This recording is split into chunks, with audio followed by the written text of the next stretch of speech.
My in-laws flew off to Hawaii, leaving me behind to care for my sister-in-law's silent, bedridden daughter. But minutes after they left, she stood up and whispered, "They want my $4 million. Please help." When they came back.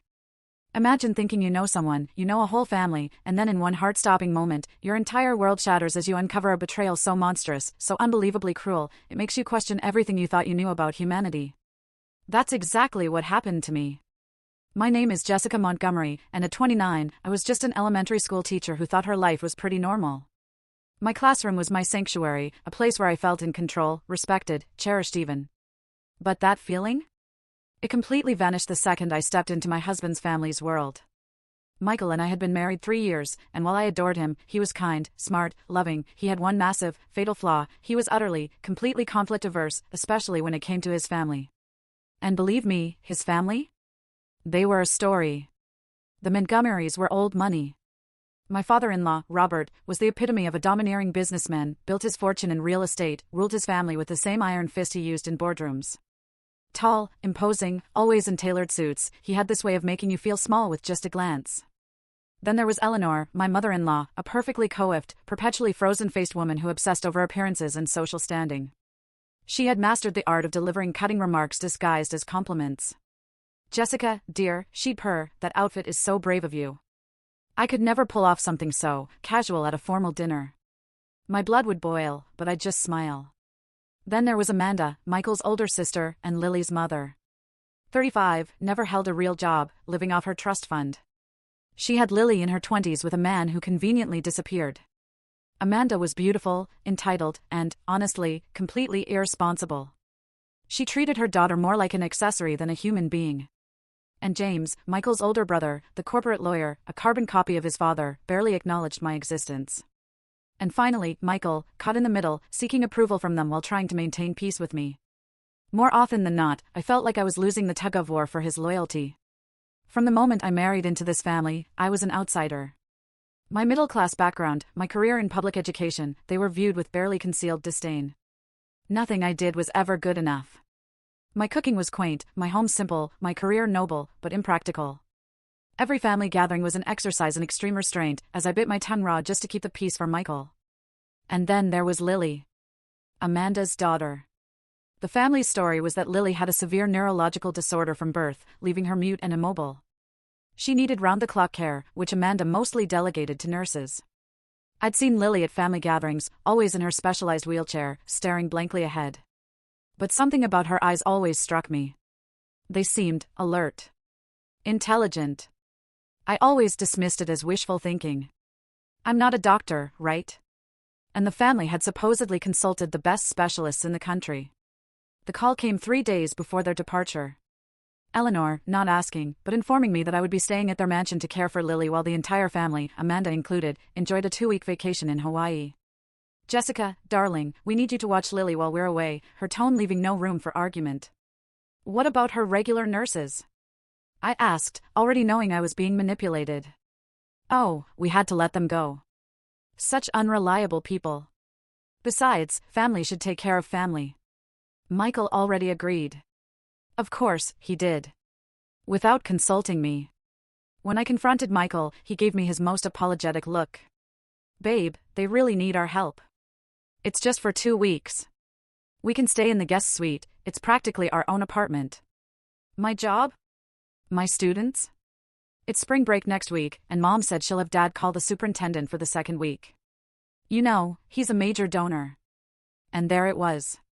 The Montgomery way. Rules didn't apply to them. Obligations could be rearranged with a phone call and a checkbook. I reluctantly agreed, not because I wanted to, but because refusing would have caused a family rift that Michael wasn't prepared to handle. The day before they left, we moved into the sprawling Montgomery mansion. Amanda gave me a crash course in Lily's care, barely looking at her daughter as she packed designer bikinis. She needs her medication 3 times a day. It's all labeled. Don't miss a dose or she gets difficult. Difficult how? I asked. Just trust me.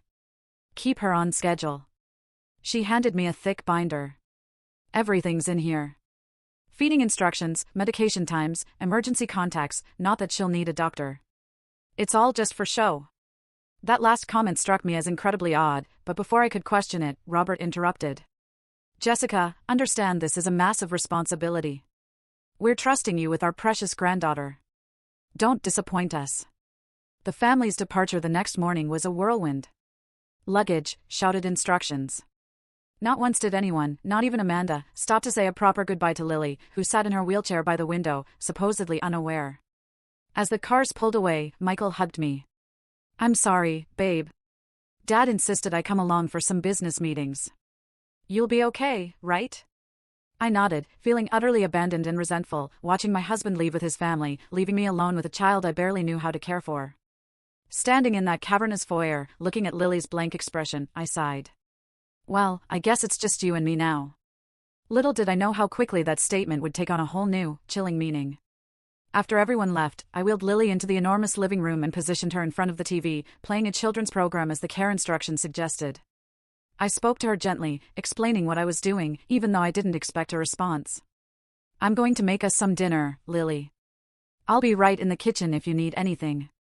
I felt silly talking to her as if she could understand, but it felt wrong to treat her like a piece of furniture. The binder said it was almost time for her evening medication, so I headed to the kitchen to prepare her prescribed liquid diet and array of pills. The Montgomery kitchen was a chef's dream, all stainless steel and marble, probably rarely used by anyone but the full-time cook who was, of course, also on vacation. As I stirred my simple pasta sauce and prepared Lily's nutritional shake, I couldn't shake the feeling I was being watched. A prickling sensation ran up my spine. I turned, expecting to see a housekeeper I hadn't been introduced to. What I saw instead nearly made me drop the wooden spoon. Lily was standing in the doorway. Not in her wheelchair. Standing on her own 2 feet. Her posture was slightly unsteady, but she was upright, her hand braced against the doorframe. Lily? I whispered, unable to believe my eyes. Then she spoke. Her voice soft, but clear, with the slight lisp of a normal 8-year-old. They want my $4 million. Please help me. The room seemed to spin. I gripped the counter, certain I was hallucinating. The supposedly mute, paralyzed child had just walked into the kitchen and spoken a perfectly coherent sentence. Lily? I repeated, my voice barely audible. You can talk and walk? She nodded, her eyes, those intelligent eyes I had noticed before, now filled with fear and a desperate, fragile hope. Please don't tell them I talked to you. They'll hurt me again. I abandoned the stove and slowly approached her, kneeling to her level, keeping some distance. Lily, I don't understand. Who will hurt you? What $4 million? Her little face contorted with worry. My mom and grandpa and grandma, they pretend I'm sick so they can take my money when I'm 18. My mind raced, trying to make sense of this monstrous revelation. An entire family pretending a child was disabled? It seemed too evil, too impossible to be real. Come sit down, I said gently, guiding her to a kitchen chair. Can you tell me more? Over the next hour, as the pasta sauce burned and was forgotten, Lily told me her story. Her maternal grandparents, Amanda's former in-laws whom the Montgomerys despised, had left Lily a trust fund of $4 million upon their death in a car accident when she was 3. The money was to be held in trust until she turned 18, with her mother as trustee. Mommy started giving me medicine after Granny and Pops died, Lily explained. It makes me feel sleepy and weak. When I tried not to take it, she would pinch me really hard or lock me in the dark closet. Tears streamed down her face. They told everyone I was born sick, but I wasn't. I remember running and playing and talking before the medicine started. I felt physically ill as Lily described how she was forced to pretend she couldn't speak or move whenever anyone was around. How she was threatened and punished if she showed any signs of normalcy. How the family discussed their plans to have her declared mentally incompetent when she turned 18, so they could control her inheritance indefinitely. How do you know about the money? I asked, struggling to process everything. Lily's face showed a flash of pride. I taught myself to read when no one was watching. Mommy leaves papers around, and I look at them when she's out. I have a diary where I write everything down. She led me, still somewhat unsteadily, to her room, a sterile, hospital-like space that broke my heart. From beneath her mattress, she pulled out a small notebook and several folded documents she'd apparently stolen from Amanda's office over time. The diary was filled with the neat handwriting of a child who had taught herself literacy in secret.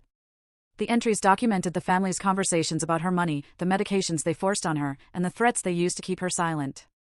The documents included a copy of the trust agreement, bank statements showing the significant balance, and, troublingly, what appeared to be draft documents for a psychiatric evaluation that would declare Lily incompetent.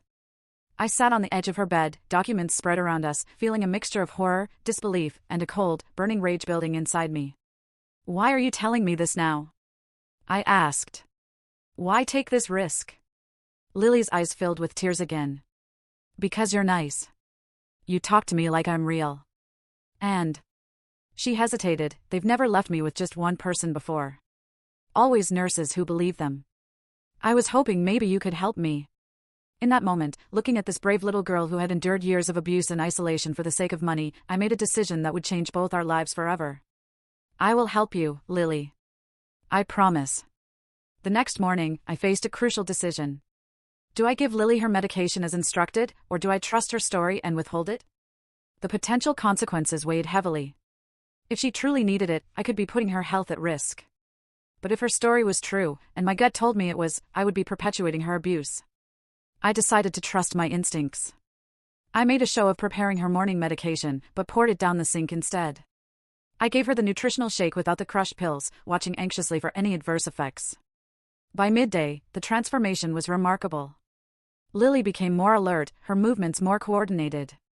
Her speech, which had been somewhat slurred the previous evening, became clearer and more animated.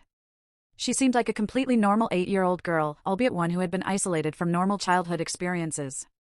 "I feel better when I don't take the medicine," she confided, her eyes brighter than I'd ever seen them. "My head doesn't feel fuzzy." Together, we began a methodical search of the house for evidence. Lily knew the mansion well, having spent countless hours observing from her wheelchair. "Mommy keeps important papers in her office," Lily directed me. "The key is under the plant pot." Amanda's office was all style and no substance. Designer furniture, fashion magazines. The filing cabinet Lily indicated was locked, but the key was exactly where she said it would be. Inside, I found a treasure trove of damning evidence, financial documents detailing the trust, legal correspondence about its terms, and most disturbing, a folder labeled Lily's condition. Inside were medical records that had clearly been falsified. Prescription records for powerful sedatives and muscle relaxants. Medications that would indeed make an active child appear listless and immobile. "Look," Lily pointed to a document I'd overlooked. It was her original birth record and early pediatric reports. They showed a perfectly healthy baby with normal developmental milestones up to age 3. Then, suddenly, the reports changed dramatically, documenting a rapid regression that coincided exactly with the death of her maternal grandparents. My blood ran cold. Then Lily led me to her bedroom and pointed to nearly invisible small devices in the upper corners. "They watch me sometimes," she whispered, "to make sure I'm being good. Surveillance cameras. They monitored this child like a prisoner." As we continued, Lily shared horrifying details, how Amanda would pinch or twist her arm if Lily showed any awareness, how Robert would enter her room at night to remind her in graphic terms what would happen if she ever revealed their secret, how Eleanor paraded her at charity events as the family's special burden to generate sympathy and donations, which I now suspected went nowhere near charitable causes. "Grandma Eleanor says I'm useful for making people feel sorry for them," Lily said, with a wisdom beyond her years. "She says it's the only way I can contribute to the family." My phone rang, interrupting us. It was Eleanor, checking in. I put on my most pleasant voice, assuring her everything was fine, while Lily sat silently beside me, her eyes wide with fear. "Remember, Jessica, consistency is key with Lily's care," Eleanor reminded me. "Any deviation from her routine could be problematic." "Of course," I replied, my free hand clenching into a fist. "Everything's going exactly according to schedule." After the call, we continued our search on Amanda's computer, which Lily knew the password to. "It's always her birthday," she explained.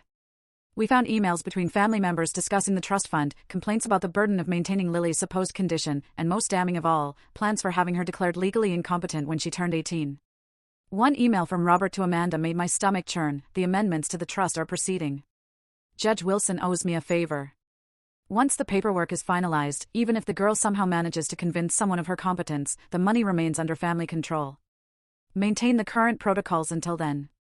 We also found legal documents showing recent amendments to the trust that hadn't been approved by the court yet, designed to give Amanda continued control over the funds. In Amanda's bedroom, behind an expensive painting, we discovered a wall safe. Lily didn't know the combination, but I had a hunch. Amanda's birthday? Nothing. Then I tried Lily's birth date, and the safe swung open. Inside were more financial documents, jewelry, and a USB drive. When we plugged the drive into Amanda's computer, we found medical records showing that Lily had been completely healthy at birth. There were also videos of Lily as a toddler, running, laughing, and talking. Concrete evidence. By evening, I had compiled overwhelming evidence of the Montgomery family's elaborate scheme. But I was still missing one crucial piece. Why go to such extreme lengths? $4 million was a lot, but the Montgomerys were already wealthy. There had to be more. The answer came when Lily showed me a hidden compartment in her wheelchair where she had stashed various papers she'd collected. Among them was a letter from her maternal grandfather to Lily, to be given to her on her 18th birthday. It had been mistakenly included in some papers Amanda received. The letter revealed that the $4 million was just the beginning. The Blackwells had been successful oil investors. The bulk of their estate, nearly $50 million, was held in a separate trust that would transfer to Lily when she turned 25, but only if she was deemed mentally competent and had control of the initial trust. The Montgomerys hadn't just been after $4 million. They were playing a long game for a fortune more than 10 times that amount. As I tucked Lily into bed that night in a guest room far from the surveillance cameras, a fierce determination took root inside me. This brave little girl had endured years of abuse and isolation. I was now her only hope for freedom. "We're going to fix this, Lily," I promised, smoothing her hair. "You're not alone anymore." The next morning, Lily and I sat at the kitchen table, away from any potential surveillance, planning. I needed to understand what she wanted. "If you could have anything, Lily, what would it be?" I asked gently. Her answer was immediate, heartbreaking in its simplicity. "I want to go to real school. I want friends. I want to not be afraid all the time." She paused, tracing patterns on the table. "And I want my mom to love me for real, not just pretend." Despite everything, she still longed for their genuine affection. It was a painful reminder that she was, after all, just a child. I knew we needed professional help. After ensuring Lily was settled with a book, she was a voracious reader, having taught herself, I stepped onto the patio to make a private phone call to my best friend, Lauren Bishop. Lauren was a family lawyer specializing in child advocacy. We'd been friends since college, and she was one of the few people I trusted implicitly. I explained the situation as concisely as possible, aware that I was making extraordinary claims. "Jesus, Jess," Lauren breathed after I finished. I don't even have words. If what you're saying is true, this is one of the most horrific cases of child abuse and financial exploitation I've ever heard." "It's true, Lauren. I've seen the evidence. This little girl has been imprisoned in her own body for 5 years so her family can steal her inheritance. You need to document everything," Lauren advised. "Photos, copies of documents, recordings if possible. But be careful. If they catch you, they could spin this against you. They have resources and connections." She promised to research legal implications and prepare for emergency proceedings, but warned me against confronting the family directly. "These people sound dangerous, Jess. They've maintained this deception for years. They won't hesitate to destroy you if you threaten their scheme." After the call, I returned to find Lily looking anxious. "Are you going to send me back to them?" she asked, her voice small. I knelt beside her. "Absolutely not. We're going to make sure you're safe, and that nobody ever hurts you again." Over the next few days, we established a routine. During the day, we gathered and secured evidence. I photographed documents, copied files onto a secure cloud account Lauren had set up, and helped Lily document her experiences in a journal that could be used in court. I discovered a disturbing amount of surveillance throughout the house, cameras in Lily's room, the hallways, even some common areas. But they didn't cover everywhere, and we were careful to conduct our most sensitive conversations in camera blind spots Lauren helped me identify. We also researched child abuse laws, inheritance regulations, trustee responsibilities. What the Montgomerys were doing violated numerous state and federal laws. They weren't just being cruel, they were committing serious crimes. Every evening, the family would call. I maintained the charade, reporting that Lily was following her usual routines, taking her medication. Meanwhile, Lily continued to improve physically and mentally without the sedatives. Her movements became more coordinated, and her personality blossomed. She was funny, curious, and remarkably resilient. The question of whether to tell Michael weighed heavily. He was my husband. I wanted to believe he wasn't part of this conspiracy. But his blind loyalty to his family made me hesitant. 5 days into our time alone, I decided to test the waters. I called Michael while Lily was napping. "Hey, how's Hawaii?" I asked, keeping my tone light. "Amazing. Dad's meeting's finished early, so we've been hitting the beach." "How are things with Lily?" I took a deep breath. Actually, I've noticed some strange things. Her medical regimen seems extreme, and I found some documents about her trust fund that seem concerning. There was a pause before Michael responded, his voice noticeably cooler. Jess, you know nothing about Lily's condition. The medication is necessary, and her financial arrangements are none of your business. But Michael, don't you think, look, Amanda knows what's best for her daughter. Just follow the instructions and stop snooping through family papers. That's totally inappropriate. His dismissive response confirmed my worst fears. Whether Michael was actively complicit or willfully ignorant, he couldn't be trusted. You're right, I lied. I'm sorry. I'm just trying to do my best here. After hanging up, I sat in silence, my resolve hardening. I was on my own in this, me and an 8-year-old girl against a powerful, wealthy family willing to destroy a child's life for money. During our week, I also focused on helping Lily experience normal childhood activities denied to her. We baked cookies, played board games, watched movies appropriate for her age. I taught her simple card games. No one's ever played with me before, she admitted during a game of Go Fish. They just put me in front of the TV. I also worked with Lily on basic self-advocacy skills, preparing her for possible interviews with authorities. Remember, you've done nothing wrong, I emphasized. The adults who were supposed to protect you failed. None of this is your fault. Lauren provided guidance on preparing for the family's return. We secured copies of all evidence in multiple locations, developed a code phrase Lily could use if she felt unsafe, and I programmed emergency numbers into a small phone I hid in her room. The night before the family was scheduled to return, Lily and I finalized our preparations. The evidence was overwhelming: medical records showing a healthy child until age 3, falsified subsequent records, financial documents revealing the trust manipulation, emails discussing the deception, and Lily's own testimony. As we sat in the kitchen eating ice cream, another simple pleasure Lily had been denied, she looked up at me with serious eyes. What if they don't believe us? What if they make me go back to pretending? I reached across the table and squeezed her hand. That's not going to happen. Too many people know the truth now. You're not alone anymore. What I didn't tell her was my fear that the Montgomerys' wealth and connections might still prevail, that justice wasn't always served. But I was determined to fight with everything I had. Tomorrow will be hard, I warned gently. But remember how brave you've been all these years. Just a little longer, and then you'll be free. As I tucked her into bed, Lily wrapped her arms around my neck in a tight hug. Thank you for believing me, she whispered. Always, I promised. Now get some sleep. Tomorrow is a big day. Little did I know, tomorrow would arrive much sooner than expected.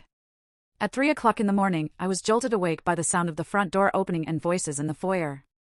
The family wasn't supposed to return until the afternoon. They were back early, catching us completely off guard. I hurried to Lily's room and found her already awake, her eyes wide with fear. They're back early, she whispered, trembling. They sometimes do this to check if I'm being good when no one expects it. I helped her quickly return to her official bedroom with the monitoring equipment. Remember our plan? I whispered. No matter what happens, I won't let them hurt you again. I had barely settled her when Amanda appeared in the doorway, still in travel clothes. What are you doing in here? She demanded. I heard noises and came to check on Lily, I improvised. You're back early. Daddy's business concluded sooner than expected, she replied, her eyes narrowing suspiciously. Has everything been going according to schedule? Of course, I lied smoothly. Exactly as you instructed. Amanda pushed past me to approach Lily's bed. Let me see her. I watched tensely as she examined her daughter, looking for any signs that might betray our deception. Lily played her part perfectly, remaining limp and expressionless. Her medication? Amanda asked sharply. All given as prescribed, I assured her. The logs are in the kitchen. Amanda seemed satisfied for the moment and left to join the rest of the family downstairs. I squeezed Lily's hand reassuringly before following. In the living room, the entire Montgomery clan was assembled despite the early hour. Robert and Eleanor sat regally on the sofa, James paced by the fireplace. Michael stood awkwardly near the entrance, avoiding my eyes. Jessica, Robert acknowledged me coldly. I trust everything has been satisfactory in our absence. Yes, I replied simply, deciding to let them reveal their hand first. Eleanor studied me with calculating eyes. Curious, Amanda checked the medication supply before we left. It seems several doses are unaccounted for. My heart raced, but I kept my expression neutral. I followed the instructions precisely. Perhaps there was a miscount before you left. Perhaps, Eleanor conceded, though her tone suggested she believed nothing of the sort. An uncomfortable silence fell over the room until it was broken by a sound that caused everyone to freeze, footsteps on the stairs. All heads turned as Lily appeared in the doorway, standing perfectly straight, fully dressed, and very much alert. "Hello, Mommy," she said clearly. "Hello, Grandma and Grandpa. I'm feeling much better now." The room erupted into chaos. Amanda lunged toward Lily with a strangled cry. James cursed loudly. Eleanor pressed a hand to her chest in theatrical shock. Robert's face turned an alarming shade of red as he rounded on me. "What have you done?" he thundered. I moved quickly to stand between him and Lily. "I've done nothing except stop drugging an innocent child." Amanda grabbed Lily's arm roughly. "She needs her medication right now. She's having some kind of episode." "No!" Lily cried, pulling away with a strength that surprised everyone. "I won't take it anymore. I know what you're doing. I know about my money." The room fell silent again, the stunned hush even more profound than the first. "Jessica," Amanda said with forced calm. "My daughter is severely disabled and delusional. She needs immediate medical attention." "She's neither disabled nor delusional," I countered. "She's been pretending for years because you threatened and abused her." "I know everything, Amanda. About the trust fund, about the medications, about the surveillance. All of it." Robert stepped forward, his imposing frame towering over me. "You have no idea what you're talking about. This is a family matter that you have grossly misinterpreted." "I've misinterpreted nothing," I replied, standing my ground. "I've seen the documents, the emails, the videos of Lily as a healthy toddler before her grandparents died and left her millions."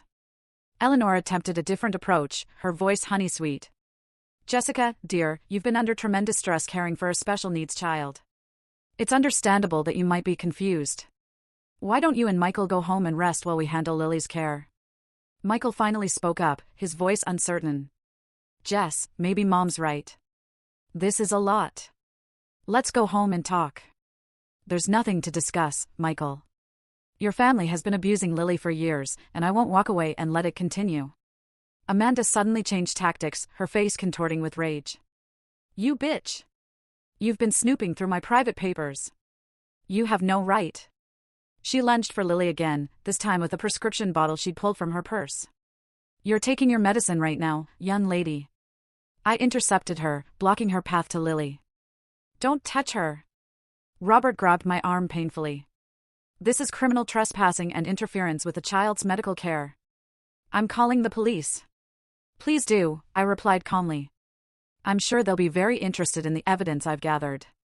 "Evidence?" James scoffed. "What evidence could you possibly have against our word? We are the Montgomerys. You're nobody." "I have copies of all the financial documents showing how you've been manipulating Lily's trust," I stated, each word cutting through the tension. "I have the falsified medical records. I have the emails where you discuss your plans to have her declared incompetent when she turns 18 so you can keep control of her inheritance." With each item I listed, I watched their faces grow paler. "Most importantly," I continued, "I have Lily herself, a perfectly healthy, intelligent 8-year-old who can testify to years of abuse and medical neglect." Amanda's expression turned vicious. "No one will believe her. She's been diagnosed with severe cognitive impairment since she was 3. Diagnosed by doctors your father paid off," I countered. "The truth will come out." Robert stepped closer, his voice dropping to a threatening whisper. "You have no idea who you're dealing with. I can destroy you. Your career, your reputation. One phone call and you'll never teach again." Michael finally seemed to grasp the gravity of the situation. "Dad, what are you talking about? What's going on here?" Before Robert could respond, Amanda made another grab for Lily, this time succeeding in catching her arm. She tried to force a pill into Lily's mouth. "Take it," she hissed. "Take it now or you'll regret it." Lily struggled, crying out in pain as Amanda twisted her arm. "No! Let me go!" Something in me snapped. I shoved Amanda away from Lily with more force than I intended, sending her stumbling back against an antique table. "Don't you dare touch her!" I shouted. Robert moved toward me with undisguised menace. "That's assault, James. Call the police. We'll have her arrested." "I wouldn't do that if I were you," I said, pulling out my phone. Because the police and child protective services have already been contacted. The atmosphere in the room shifted instantly. Robert froze mid-step, his face a mask of calculation. "You're bluffing," he said, but uncertainty had crept into his voice. "Am I?" I held up my phone, showing them the call history. "My friend, Lauren Bishop. Perhaps you've heard of her. She's one of the top family lawyers in the state. She's been documenting everything we've discovered."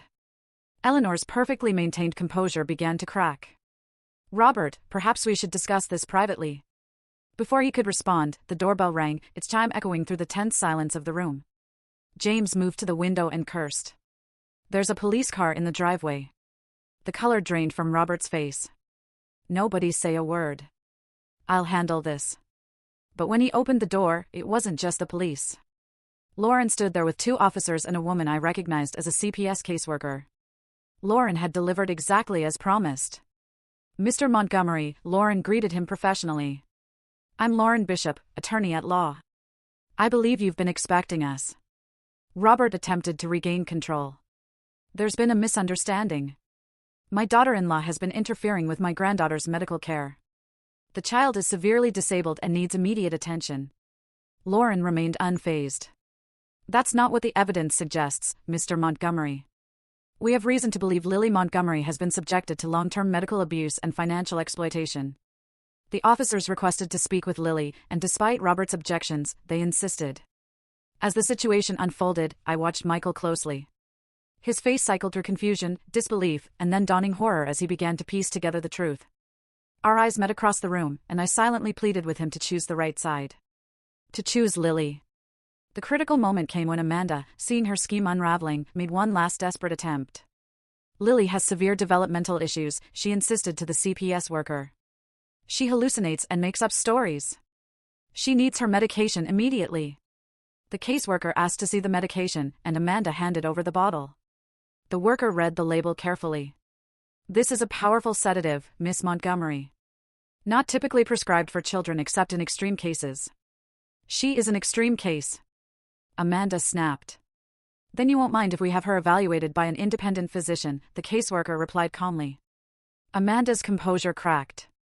"You can't take her. She's my daughter. A daughter you've been drugging and abusing for 5 years." I interjected. "You shut up," Amanda screamed, lunging at me. One of the officers stepped between us, restraining her. In that moment of chaos, Michael moved to my side, finally breaking his paralysis. He looked at Lily, who was trembling but standing tall. "Lily," he said gently, kneeling to her level. "Can you tell me the truth? Has my family been hurting you?" Lily looked at him with weary eyes, then at me. I nodded encouragingly. "They make me take medicine that makes me sick," she said clearly. "They tell me if I talk or move when people are around, they'll send me away forever. They want my money from my other grandparents." Michael's face crumpled.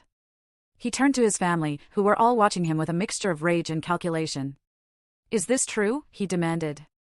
"Have you been abusing this child for money?" Robert attempted damage control. "Son, you're being manipulated. Your wife has filled your head with lies." "No more lies," Michael replied firmly. "I want the truth." Eleanor tried next. "Michael, darling, you know Lily's condition. We've all sacrificed so much to care for her. Then you won't mind proving her condition with independent doctors," Michael countered. The standoff might have continued, but Lauren stepped forward with a folder. "I have copies of all the evidence Jessica has gathered. Financial records, emails, medical documentation. Enough to launch a criminal investigation." She turned to Amanda. "Including your emails discussing how to have Lily declared incompetent when she turns 18 to maintain control of her trust." Amanda's face drained of color. "Those were private." "They're evidence of conspiracy and child abuse," Lauren corrected. Robert, ever the businessman, quickly assessed the situation and changed tactics. He lowered his voice and addressed the officers. "Perhaps we can discuss this matter privately. I'm sure we can come to an arrangement that benefits everyone." The implication was clear, he was offering a bribe. The lead officer's expression hardened. "Mr. Montgomery, are you attempting to interfere with a police investigation?" Robert backpedaled immediately. "Of course not. I'm simply suggesting that this family matter could be resolved without unnecessary publicity." Child abuse is not a family matter, the officer replied coldly. It's a criminal offense. What happened next shocked everyone. Amanda, seeing no way out, broke down. Completely. It was Daddy's idea, she cried, pointing at Robert. He said Lily's inheritance could solve all our problems. The company was failing. We needed the capital. He said no one would question it if Lily had special needs. Amanda, shut up. Robert bellowed. But it was too late. He arranged everything. The doctors, the medications. I just did what he told me, she continued, tears streaming down her face. He said it was only temporary, just until we stabilized the business. But then it went on, and I didn't know how to stop it. The officers exchanged glances. Amanda had just confessed to child abuse and fraud in front of multiple witnesses. Eleanor, ever conscious of appearances, attempted damage control.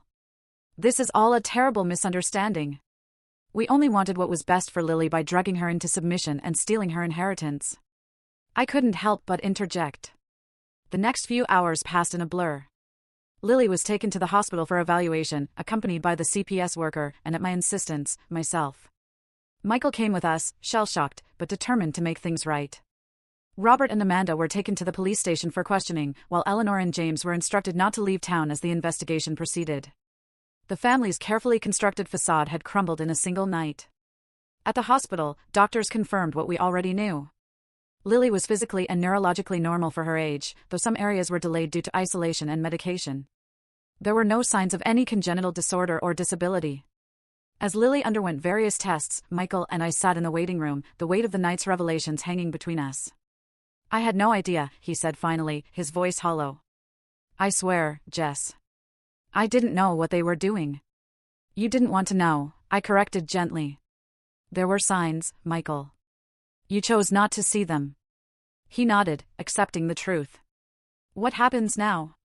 Now, I told him, we make sure Lily is safe and gets justice. Everything else is secondary. Michael reached for my hand, and after a moment's hesitation, I let him take it. We had a long road ahead of us, but at least we were finally on the same side. Later that night, as Lily slept in her hospital bed, monitored by nurses who knew the truth, Lauren updated us. Amanda's confession complicates things for Robert. He's already trying to claim she acted alone, but the evidence suggests otherwise. They're both facing serious charges: child abuse, fraud, financial exploitation of a minor. Eleanor and James might be implicated as well, depending on how much they knew. And Lily? I asked, the only question that really mattered. The court will appoint a guardian ad litem to represent her interests. Given the circumstances, they'll want to place her with family, but obviously not with Amanda or the elder Montgomerys. Michael and I exchanged glances. We could take her, he said quietly. If she wants that. It wasn't a simple solution. Michael was still processing his family's betrayal, and our marriage had been dealt a serious blow by his initial reaction. But it was a start, a commitment to putting Lily's needs first. One step at a time, Lauren advised. The important thing is that she's safe now. You did that, Jessica. You saved her. As I looked through the doorway at the sleeping child who had shown such incredible courage, I felt a mixture of relief and resolve. The confrontation had been won. But the battle for Lily's future was just beginning. 3 months after that fateful night, I sat in a sunlit courtroom, watching as the judge finalized our temporary guardianship of Lily. The last quarter year had been a whirlwind of legal proceedings, therapy appointments, and adjustments to our new family structure. The Montgomery family had imploded spectacularly. Robert and Amanda had both been charged with multiple felonies, including child abuse, fraud, and financial exploitation. Robert's attempt to buy his way out of trouble had backfired when he tried to bribe a detective, adding witness tampering to his growing list of charges. Amanda, in a desperate strategy of self-preservation, had agreed to testify against her father in exchange for a plea deal. She still faced significant jail time, but less than she might have otherwise. In her more lucid moments, she expressed remorse for her treatment of Lily, though it was difficult to determine whether her regret was genuine or calculated. Eleanor had avoided criminal charges due to insufficient evidence of direct involvement, but she had been named in civil suits regarding the mismanagement of Lily's trust. Her reputation in high society, the thing she valued above all else, was in tatters. The charitable organization she had once chaired quietly asked her to resign. James had managed to distance himself legally from the worst of the scandal, claiming ignorance of the full extent of the scheme, but his career had suffered nonetheless, with his law firm placing him on indefinite leave. As for Michael and me, we had embarked on intensive marriage counseling. His failure to believe me initially had created a rift that wouldn't heal overnight. But his unwavering support of Lily since the truth emerged had given us a foundation to rebuild upon. He had cut financial ties with his family and was starting his own consulting business, determined to make his own way without the Montgomery fortune or connections. The most remarkable transformation, however, had been Lily's. Free from medication and fear, she had blossomed like a flower finally given sunlight and water. Her physical strength had returned quickly, and though she had educational gaps to fill, her intelligence and curiosity made her a quick study. The court had appointed a respected financial manager as the new trustee for Lily's inheritance, with strict oversight provisions. The trust would provide for her education and care while protecting the principal until she came of age. The existence of the larger inheritance waiting at 25 had been confirmed, securing her long-term future. Therapy was helping Lily process her years of trauma, though the road to full emotional recovery would be long. Some nights she still woke with nightmares, calling out in fear that her mother or grandfather was coming to punish her for speaking. On those nights, I would sit with her, reassuring her that she was safe, that no one would hurt her again.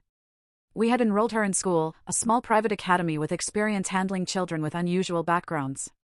After initial adjustment difficulties, she had begun to make friends and participate in normal childhood activities. Her first sleepover had been a milestone, celebrated with ice cream and a movie marathon. As the judge signed the final guardianship papers, Lily squeezed my hand, her face shining with hope. "It's official now," she whispered. "It's official," I confirmed. "You're staying with us." Outside the courtroom, Lauren met us with a smile. "Congratulations. The hard part is over." "Is it ever really over?" I asked quietly, thinking of the years of healing still ahead. "The worst is," she assured me. "You gave her a future." Jess. Not many people would have had the courage to do what you did. Inspired by our experience, Lauren and I had established a foundation to help identify and support other children in similar situations, victims of medical child abuse and financial exploitation. It was in its infancy, but we had already connected with families across the country whose stories echoed Lily's in disturbing ways. That evening, we celebrated with a small party at our new home, a modest house we had purchased in a family-friendly neighborhood, far from the Montgomery mansion with its painful memories. Michael grilled burgers while Lily played in the backyard with two friends from school. Their laughter, a healing balm after so much silence and pain. As I watched her run and jump, her face alight with joy, I thought about how close she had come to losing her childhood entirely. How easily her story could have had a different ending if she hadn't found the courage to trust me that night in the kitchen. The next morning was another milestone, Lily's first day at my school. I had returned to teaching, and though we had initially considered different schools to give her independence, Lily had insisted she wanted to be where I was. "Ready for your first day?" I asked as I helped her adjust her backpack. She nodded, nervous but excited. "Do you think the other kids will like me?" "They'll love you," I assured her. "Just be yourself." As we walked through the school doors together, Lily's hand in mine, I reflected on the extraordinary journey that had brought us here. From reluctant caregiver to fierce advocate, from isolated victim to thriving child, we had both been transformed by the truth and the courage to stand by it. That night, after Lily had gone to bed, exhausted but happy after her successful first day, Michael and I sat on the porch swing, talking quietly about the future. "She asked me today if she could call us Mom and Dad," Michael said, his voice thick with emotion. "What did you tell her?" "That she could call us whatever makes her comfortable. That family isn't always about blood." I rested my head on his shoulder, feeling a sense of peace that had been absent for months. "We're going to be okay, aren't we?" "All of us." "Better than okay," he promised. "We're going to be the family she deserves." The road ahead wouldn't be easy. There would be more court dates, therapy sessions, and inevitable challenges as Lily continued to process her trauma. But watching her grow stronger each day, witnessing her reclaim the childhood that had been stolen from her, made every difficulty worthwhile. The most profound lesson I had learned through all of this was about the courage it takes to protect those who cannot protect themselves. Sometimes standing up for what's right means standing alone against powerful forces. Sometimes it means risking everything you have for someone who has nothing.